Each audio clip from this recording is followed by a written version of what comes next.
নমস্কাৰ। ৰাজ্যৰ প্ৰথমটো ডাঙৰ গুৰুত্বপূৰ্ণ খবৰ আহিছে মধ্যাহ্ন ভোজন ৰান্ধনীসকলৰ কাৰণে। অসম চৰকাৰে মধ্যাহ্ন ভোজনৰ ৰান্ধনী যিসকল আছে তেওঁলোকৰ দৰমহা বৃদ্ধি কৰিব।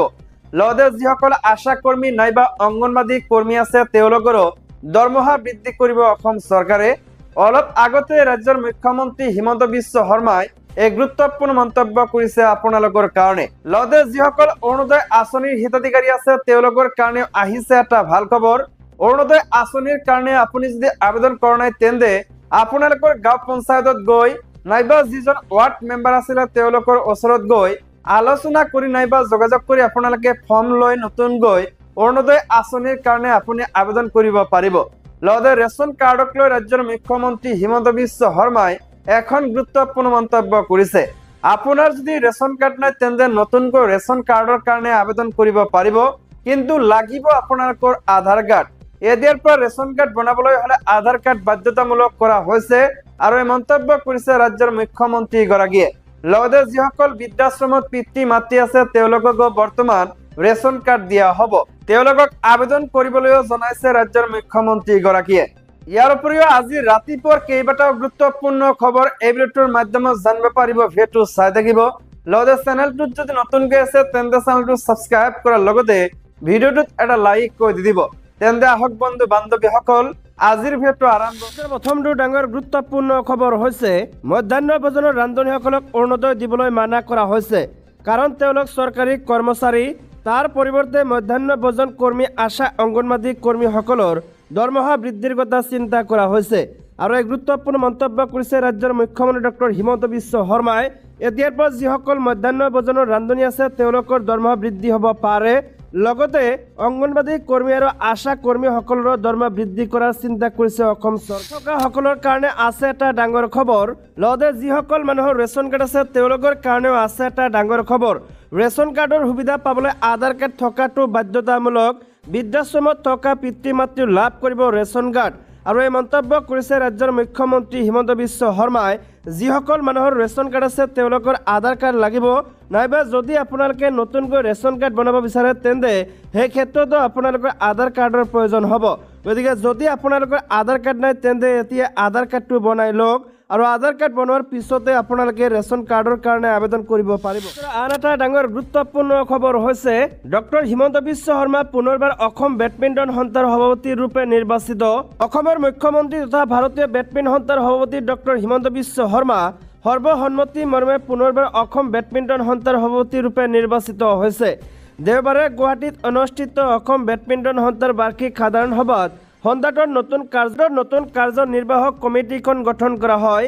সেই অনুসৰি অমৰ ৰচিদক পুনৰ সম্পাদক হিচাপে মনোনীত কৰাৰ লগতে গৌতম মহন্তক আকৌ এবাৰ কোষাধ্যক্ষ হিচাপে সভাই সৰ্বসন্মতি মৰ্মে নিৰ্বাচিত কৰে।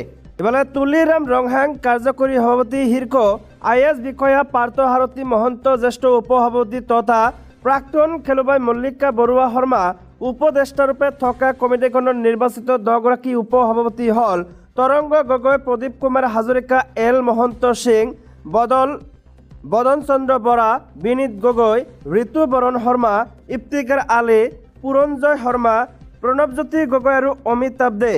আনহাতে দিগন্ত বুঢ়াগোহাঁই, নৱৰজী মনোৱাৰ, নৱজ্যোতি বৰা, ঋতুৰাজ চেতিয়া আৰু হেমন্ত কুমাৰ দাস যুটীয়া সম্পাদক নিৰ্বাচিত হোৱাৰ বিপৰীতে নতুন কমিটিৰ 5 সহ সম্পাদক হ'ল অভিজিত বৰুৱা, বিদ্যুৎ বিকাশ দেউৰী, ইমতিয়াজুৰ ৰহমান,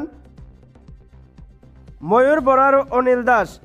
ইয়াৰ উপৰিও উপেন চক্ৰৱৰ্তীক কাৰ্যালয় সম্পাদক হিচাপে দায়িত্ব দিয়া সন্থাটোৰ 10গৰাকী নৱ নিৰ্বাচিত কাৰ্যনিৰ্বাহক সদস্য হ'ল বসন্ত ডেকা, মাধৱ বৰা, মুক্তাৰ হুছেইন, বিক্ৰম সিনহা, ভূপেন ফুকন, চন্দন মেধি, বিকাশ পাঠক, অনিমেশ চন্দ্ৰ, মইদুল ইছলাম বৰা আৰু ৰাজকুমাৰ কলিতা। ৰাজ্যৰ আন এটা ডাঙৰ গুৰুত্বপূৰ্ণ খবৰ হৈছে দৰঙৰ শিক্ষাৰ্থীক আনন্দৰাম বৰুৱা বঁটা প্ৰদান কেশৱ মহন্তৰ। সমগ্ৰ ৰাজ্যৰ লগতে দৰং জিলাতো সোমবাৰে অসম চৰকাৰৰ উদ্যোগত শিক্ষা, উদ্যোগ, বিত্ত আৰু ৰাজহ বিভাগৰ আঁচনিৰ স্কুটি, চাইকেল আৰু আনন্দৰাম বৰুৱা বঁটা প্ৰদান অনুষ্ঠান আয়োজন কৰা হয়। দৰং জিলাৰ চিপাঝাৰ, মংগলদৈ আৰু দলগাঁও 3টা বিধানসভা সমষ্টিৰ প্ৰায় 10,000 শিক্ষাৰ্থীয়ে এই বঁটা প্ৰদান কাৰ্যসূচীত অংশগ্ৰহণ কৰে। অসমৰ সমূহ জিলাৰ জনতাৰ বাবে শিক্ষা, উদ্যোগ, বিত্ত আৰু ৰাজহ বিভাগৰ আঁচনিৰ সোমবাৰে বিকাশৰ 12 দিন অনুষ্ঠান আয়োজন কৰিছে। এই কাৰ্যসূচীৰ অধীনত প্ৰজ্ঞান ভাৰতী আঁচনিৰ ডক্টৰ বাণীকান্ত কাকতি মেধা বঁটাৰ অধীনত উচ্চতৰ মাধ্যমিকৰ শিক্ষাৰ্থীক 2236খন স্কুটি প্ৰদান কৰা হয়। মুখ্যমন্ত্ৰী বিশেষ আঁচনিৰ অধীনত 9ম শ্ৰেণীৰ শিক্ষাৰ্থীক 8187খন চাইকেল প্ৰদান কৰে। আনন্দৰাম বৰুৱা বঁটাৰ অধীনত হাইস্কুল শিক্ষান্ত পৰীক্ষাৰ উত্তীৰ্ণ ছাত্ৰ ছাত্ৰীক নগদ ধন 1113 গৰাকী শিক্ষাৰ্থীক প্ৰদান কৰা হয়। এই বঁটা প্ৰদান অনুষ্ঠানত উপস্থিত থাকে জিলা অভিভাৱক তথা ৰাজ্য দুৰ্যোগ ব্যৱস্থাপনা আদি বিভাগৰ মন্ত্ৰী কেশৱ মহন্ত। অনুষ্ঠানত উপস্থিত থাকে মংগলদৈ বিধানসভা সমষ্টিৰ বিধায়ক বসন্ত দাস, চিপাঝাৰ বিধানসভা সমষ্টিৰ বিধায়ক ডক্টৰ পৰমানন্দ ৰাজবংশী, অসম মীন উন্নয়ন নিগমৰ অধ্যক্ষ গুৰুজ্যোতি দাস, জিলা আয়ুক্ত পৰাগ কুমাৰ কাকতি, জিলা আৰক্ষী অধীক্ষক প্ৰকাশ সোণোৱাল, মংগলদৈ মহাবিদ্যালয়ৰ অধ্যক্ষৰ লগতে জিলাখনৰ শিক্ষা বিভাগৰ বিষয়া কৰ্মচাৰী। পঞ্চায়ত নিৰ্বাচনক লৈ এটা ডাঙৰ খবৰ আহিছে। পঞ্চায়ত নিৰ্বাচনৰ বাবে সৰ্বত্ৰ প্ৰকাৰে সাজু AIUDF দল আৰু এই মন্তব্য কৰিছে ৰফিকুল ইছলামে। অসমত আগন্তুক পঞ্চায়ত নিৰ্বাচনৰ বাবে সাজু হৈছে all India United Democratic front চমুকৈ AIUDF দল। আগন্তুক পঞ্চায়ত নিৰ্বাচন সন্দৰ্ভত সংবাদ সন্থা ইয়ানৰ সৈতে হোৱা এক বাৰ্তালাপত AIUDFৰ সাধাৰণ সম্পাদক ৰফিকুল ইছলামে কয় যে অসমৰ আগন্তুক পঞ্চায়ত নিৰ্বাচনৰ বাবে তেওঁলোকৰ দল সাজু হৈ আছে আৰু দলীয় কাৰ্যকলাপ ইতিমধ্যে আৰম্ভ কৰা হৈছে। অসমৰ 27খন জিলা আৰু 13টা মহকুমাত প্ৰতি 5 বছৰৰ মূৰে মূৰে পঞ্চায়ত নিৰ্বাচন অনুষ্ঠিত হয় বুলি ৰাজ্যৰ নিৰ্বাচনী সন্থাটোৱে প্ৰকাশ কৰিছে। ৰাজ্যৰ আগন্তুক পঞ্চায়ত নিৰ্বাচনৰ বাবে আমি সম্পূৰ্ণ প্ৰস্তুতি চলাইছোঁ। জিলা পৰ্যায়ৰ সমিতি গঠন কৰা হৈছে। আমি ব্লক পৰ্যায়ৰ সমিতিও গঠন কৰিছোঁ আৰু পঞ্চায়ত পৰ্যায়ৰ সমিতি গঠনৰ কাম চলি আছে। আমাৰ কাম তৃণমূল পৰ্যায়ত চলি আছে। যেতিয়া নিৰ্বাচনৰ তাৰিখ ঘোষণা হ'ব আমি নিৰ্বাচনৰ সৈতে শক্তিশালীভাৱে যুঁজিম আৰু এইদৰে মন্তব্য কৰে বিধায়ক ৰফিকুল ইছলামে। অসম ৰাজ্যিক নিৰ্বাচন আয়োগে আগন্তুক পঞ্চায়ত নিৰ্বাচনৰ বাবে ৰাজ্যৰ 27খন জিলাৰ ভোটাৰ তালিকাৰ খচৰা প্ৰকাশ কৰিছে। ৰাজ্যৰ এই পঞ্চায়ত নিৰ্বাচনৰ বাবে সাজু হৈছে শাসকীয় ভাৰতীয় জনতা পাৰ্টি আৰু বিৰোধী কংগ্ৰেছ দল। মুখ্যমন্ত্ৰী হিমন্ত বিশ্ব শৰ্মাই ইতিমধ্যে মন্তব্য কৰিছে যে ৰাজ্য চৰকাৰে অহা বছৰৰ 10 ফেব্ৰুৱাৰীৰ ভিতৰত ৰাজ্যত পঞ্চায়ত নিৰ্বাচনৰ প্ৰক্ৰিয়া সম্পূৰ্ণ কৰিব বিচাৰিছে। উল্লেখযোগ্য যে দেওবাৰে গুৱাহাটীৰ সৰুসজাই ক্ৰীড়া কমপ্লেক্সত অনুষ্ঠিত এক অনুষ্ঠানত মুখ্যমন্ত্ৰী শৰ্মাই ৰাষ্ট্ৰীয় খাদ্য সুৰক্ষা আইনৰ অধীনত 50টা নতুন বিধানসভা সমষ্টিত নতুন ৰেচন কাৰ্ড বিতৰণৰ প্ৰথম পৰ্যায়ৰ শুভাৰম্ভ কৰে। এই অনুষ্ঠানত মুখ্যমন্ত্ৰীয়ে গুৱাহাটী কেন্দ্ৰীয় বিধানসভা সমষ্টিৰ 4535টা পৰিয়ালৰ 14328জন হিতাধিকাৰীক আৰু জালুকবাৰী বিধানসভা সমষ্টিৰ 4759টা পৰিয়ালৰ 16411জন হিতাধিকাৰীক ৰেচন কাৰ্ড বিতৰণ। আন এটা ডাঙৰ গুৰুত্বপূৰ্ণ খবৰ হৈছে এক দেশ এক নিৰ্বাচন। অসমৰ বিৰোধী ৰাজনৈতিক দলৰ বিৰোধিতা BPFৰ আদৰণি।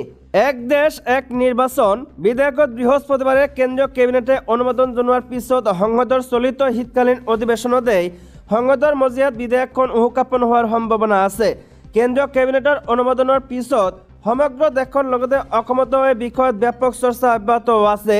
শাসকীয় দল বিজেপি আৰু বিজেপিৰ মিত্ৰ দলসমূহে এক দেশ এক নিৰ্বাচন ব্যৱস্থাক আদৰণি জনোৱাৰ বিপৰীতে অসমৰ বিৰোধী দলসমূহৰ মাজত বিধেয়কখনক লৈ মিশ্ৰিত প্ৰতিক্ৰিয়া অব্যাহত আছে। বিৰোধীৰ ৰাষ্ট্ৰীয় আৰু আঞ্চলিক দলসমূহে এই প্ৰসংগত প্ৰকাশ কৰিছে নিজৰ প্ৰতিক্ৰিয়া। অসম কংগ্ৰেছে ৰাষ্ট্ৰীয় নেতৃত্বৰ সিদ্ধান্ত মৰ্মে চলিব। আনহাতে বিৰোধী আঞ্চলিক দলসমূহৰ ভিতৰত ৰাইজৰ দল অসম জাতীয় পৰিষদে এক দেশ এক নিৰ্বাচন নীতিৰ ঘোৰ বিৰোধিতা কৰাৰ বিপৰীতে ৰাজ্যৰ আন এক আঞ্চলিক বিৰোধী দল BPFে পোনপটীয়া আদৰণি জনাইছে এক দেশ এক নিৰ্বাচন। আন এটা ডাঙৰ গুৰুত্বপূৰ্ণ খবৰ হৈছে বিজেপিৰ নতুন 4 মন্ত্ৰী দবা খেলৰ হে মন্ত্ৰী আৰু এই মন্তব্য কৰিছে ভূপেন বৰাই।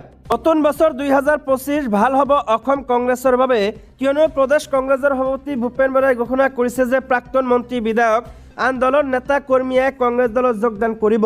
কংগ্ৰেছত অচিৰেই হ'ব বৃহৎ যোগদান কাৰ্যসূচী। শেহতীয়াভাৱে গুৱাহাটীৰ ৰাজীৱ ভৱনত কংগ্ৰেছৰ ধাৰাবাহিকভাৱে অনুষ্ঠিত হ'ব লাগিছে ইটোৰ পিছত সিটো কাৰ্যসূচী। শুকুৰবাৰে ৰাজীৱ ভৱনত অনুষ্ঠিত হয় এক যোগদান কাৰ্যসূচী। যোগদান কাৰ্যসূচীৰ পিছতে মুখ্যমন্ত্ৰী হিমন্ত বিশ্ব শৰ্মা আৰু বিজেপিক খুৰদাৰ সমালোচনা প্ৰদেশ কংগ্ৰেছৰ সভাপতি ভূপেন বৰাৰ। ভূপেন বৰাই কয় যে বিজেপি বিৰোধী সকলো শক্তি একত্ৰিত হোৱাটো বিচাৰো। বিজেপিৰ অপশাসনৰ বিৰুদ্ধে আমাৰ দলৰ যোগদান কাৰ্যসূচী চলি থাকিব। অতি শীঘ্ৰে বহু প্ৰাক্তন মন্ত্ৰী বিধায়কে কংগ্ৰেছত যোগদান কৰিব। বিজেপিৰ নতুন 4 মন্ত্ৰী দবা খেলৰহে মন্ত্ৰী। দেখা গ'ল মুখ্যমন্ত্ৰী হিমন্ত বিশ্ব শৰ্মাক পুনৰ এবাৰ আক্ৰমণৰ লক্ষ্য কৰি ল'লে অসম প্ৰদেশ কংগ্ৰেছৰ মুৰব্বী ভূপেন বৰাই। এইখন চৰকাৰত এজনেই মানুহ আছে, এজনেই মন্ত্ৰী আছে, এজনেই মুখ্যমন্ত্ৰী আছে, বেলেগ কোনো নাই। মাজতে দাদা ব্ৰিগেডৰ 2জন মানে ধৰফৰাই থাকে। এটা পৰিয়ালৰ ক্ষমতা আৰু সম্পত্তি বৃদ্ধিত এইখন চৰকাৰে উৎসৰ্গিত। ইয়াত লুটপাট কৰি কেনেকৈ ঝাৰখণ্ডত নিৰ্বাচন খেলিব, ইয়াত চিণ্ডিকেটৰ নামত লুটপাট কৰি মহাৰাষ্ট্ৰত কেনেকৈ চৰকাৰ ভাঙিব, গোৱাত কেনেকৈ চৰকাৰ ভাঙিব, তাৰ প্ৰাণ কেন্দ্ৰত পৰিণত কৰিছে অসমক। এনেদৰে মুখ্যমন্ত্ৰীক পোনপটীয়া আক্ৰমণ কৰে ভূপেন বৰাই। অসম মন্ত্ৰীসভাত নতুন 4জন মন্ত্ৰী অন্তৰ্ভুক্ত কৰা প্ৰসংগত APCCৰ সভাপতিগৰাকীয়ে কয় যে পুতলা মন্ত্ৰীটো ভালেই, তেওঁলোক দবা খেলৰ মন্ত্ৰীহে, যেতিয়াই য'তে মন যায় দিব পাৰে। অসমৰ মন্ত্ৰীসভাত এতিয়া এজনেই মন্ত্ৰী, তেওঁই সৰ্বসৰ্বা।